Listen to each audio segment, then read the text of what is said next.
सुप्रभात बच्चों, कक्षा 6वीं की हिंदी क्लास में आप सभी का स्वागत है। आज हम हिंदी व्याकरण पढ़ने जाएंगे। हिंदी व्याकरण का पाठ 3 संधि प्रकरण ये पढ़ेंगे। क्योंकि ये पाठ बड़ा है, संधि एक भाग में हम इसका वीडियो नहीं बना सकते, इसलिए हम 2 भागों में संधि को पढ़ेंगे। पहला वीडियो जो आज बन रहा है और इसके बाद अगला पाठ आधा हम कल पढ़ेंगे। तो आज हम संधि की परिभाषा, उसके भेद के बारे में जानेंगे और उसके उदाहरण देखेंगे। संधि क्या है? संधि जो होती है, जो 2 वर्णों का आपस में मेल होता है, उसे ही हम संधि कहते हैं। संधि मतलब जोड़ना, मेल करना या मिलाना, या जैसे हम बोलते हैं संधि मतलब दोस्ती। तो यहाँ पर जो वर्णों का आपस में मेल होगा वही संधि है। अब संधि की अगर हम परिभाषा की बात करें तो 2 वर्णों के मेल से जो विकार उत्पन्न होता है वही संधि कहलाता है। जैसे हमने यहाँ देखा है उदाहरण हीम और प्लस आलय। इसमें जो पहला शब्द है हीम, इसका पहले शब्द का अंतिम वर्ण और दूसरा शब्द जो है आलय, तो दूसरे शब्द का पहला वर्ण, पहले शब्द का आखिरी वर्ण या अक्षर और दूसरे शब्द का पहला अक्षर, जब ये आपस में मिलते हैं और इनके मिलने पर जो विकार उत्पन्न होगा वही संधि है। जैसे हिम और इसमें जोड़ा हमने आलय, तो हिमालय। यहाँ पर हिम और जोड़ आलय हिमालय बना, तो यही संधि है।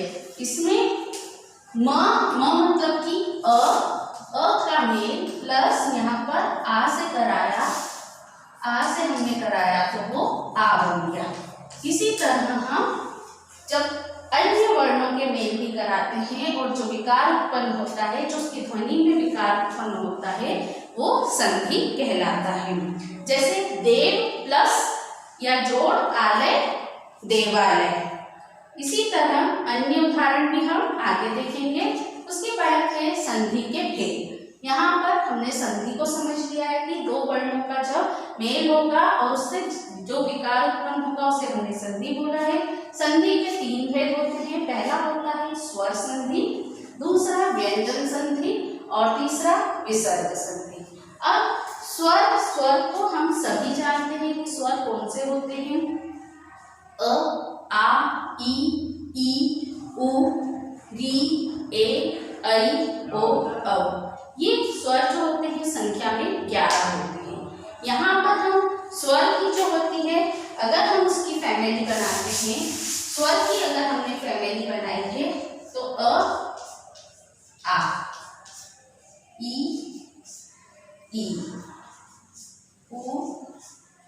उ, ए, ऐ और ओ, औ। यहाँ पर जो फैमिली है इसमें छोटा और बड़ा ये मिलकर जो होता है बड़ा बनता है। ये छोटा बड़ा मिलकर भी बड़ी फैमिली बनेगी, ये छोटा बड़ा मिलकर भी बड़े फैमिली बनती है, छोटी बड़ी फैमिली मिलकर बड़ी फैमिली, और यहाँ ओ और औ ये भी मिलकर औ बनाएंगे। इस तरह यहाँ पर हमने जो फैमिली बनाई है, तो आ मिलकर आ एक बड़ी फैमिली बनाई, छोटी ई बड़ी ई मिलकर बड़ी ई, छोटा ऊ बड़ा ऊ मिलकर बड़ा ऊ, छोटा ए बड़ा ऐ मिलकर ऐ, छोटा ओ और बड़ा औ मिलेगी। इस तरह ये फैमिली बनती है। यही स्वरों की आगे जो है आपस में जब स्वरों का मेल होता है तब वहाँ स्वर संधि होती है। जब 2 स्वर आपस में, चाहे वो ह्रस्व स्वर और दीर्घ स्वर मिलके या दीर्घ मिलकर भी स्वर संधि बनाते हैं। अब स्वर संधि के भी 5 भेद होते हैं। दीर्घ संधि, गुण संधि, वृद्धि संधि, यण संधि और अयादि संधि। ये 5 प्रकार संधि के, स्वर संधि के ये 5 प्रकार होते हैं। उसमें से सबसे पहले हम दीर्घ संधि पढ़ेंगे। तो दीर्घ संधि जो होती है, जब अ, ई, उ अगर ह्रस्व स्वर, ह्रस्व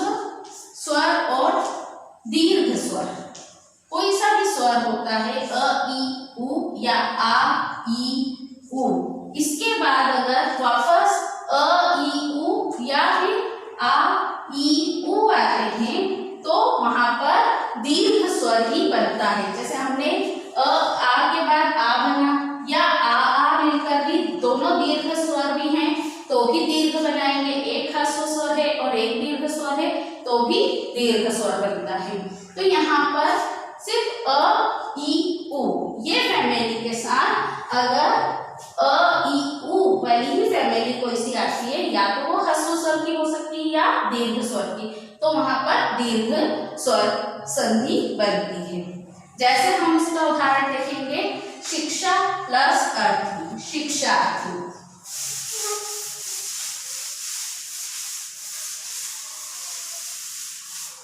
हिमालय में भी हमने देखा है कि हिम प्लस आर है,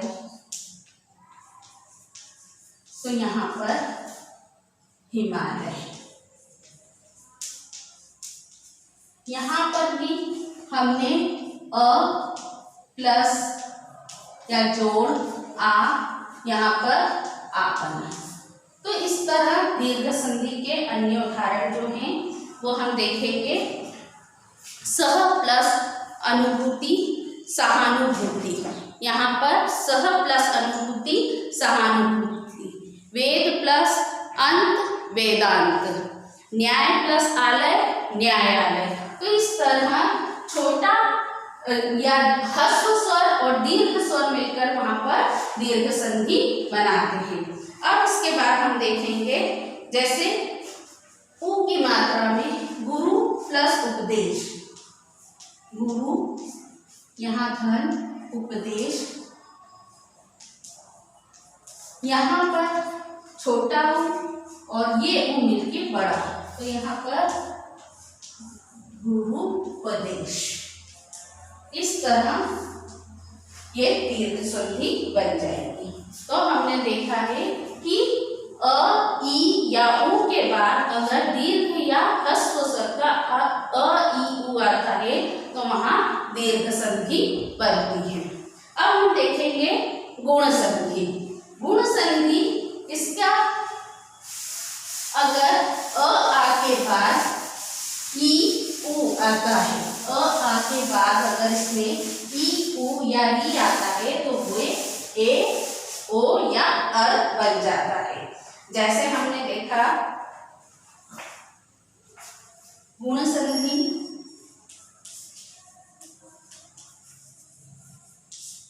इसमें अ आ के बाद अगर ई उ या री आता है, ई उ या री आता है तो वहां पर जो होता है ए ओ या अर हो जाता है, ए ओ या फिर अर।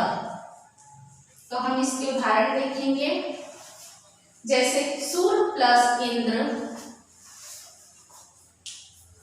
सूर धन इंद्र,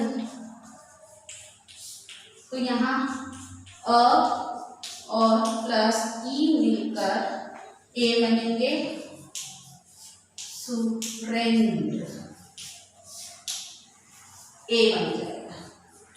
इस तरह अगर अ या आ के बाद अगर यहाँ पर ई होगा या पहला वर्ण दूसरे शब्द के पहला वर्ण उ होता है या ई होता है, तो अगर ई होगा तो वो भी ए में बदलेगा, उ होगा तो भी वो ओ में बदल जाएगा, और अगर री होगा तो वो अर में बदल जाता है। जैसे हम उदाहरण देखेंगे, सोम प्लस ईश सोमेश, दिन प्लस ईश दिनेश। सभी अपनी बुक ओपन करेंगे और पेज नंबर 70 निकालेंगे और उसमें गुण संधि के उदाहरण देखेंगे। इसी प्रकार आ और उसमें ई जोड़ेंगे तो ए बनता है, यथा प्लस इष्ट यथेष्ट, महा प्लस इंद्र महेंद्र।